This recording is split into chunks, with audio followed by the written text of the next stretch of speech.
यहाँ पर इतना ज्यादा क्रिएटिविटी करने के बाद जब भी आप कोई लॉक करते हो तब आपका ये सारे लाइन्स है ना वो बैठ जाते। वो क्यों बैठ जाते कि आप पिन से लॉक करते, इसलिए आज मैं आपको ये इजी टेक्निक बता रही हूँ जिससे आप अपना वेरिएशन लॉक करोगे ना तो कभी भी आपकी लाइन से वो बैठ नहीं जाएगी। इसके लिए क्या करना है, यहाँ पर मैं बंजी यूज करूंगी।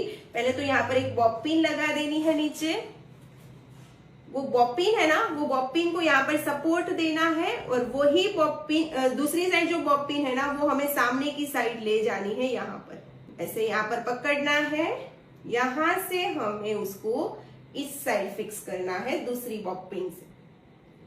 ओके, अब देख सकते हो कि बहुत ही इजी वे से आज का हमारा ये पूरा फ्रंट वेरिएशन है वो लॉक हो चुका है। घर बैठे इजी टेक्निक के साथ सीखना चाहते हो तो आप ज्वाइन कर सकते हो हमारे 13 दिन के ऑनलाइन हेयरस्टाइल मास्टर क्लास जो होने वाले हैं 1 अगस्त से। तो आज ही अपना रजिस्ट्रेशन करवा लीजिए और हमारे पेज को फॉलो नहीं किया है तो फॉलो कर लीजिए। Bye bye.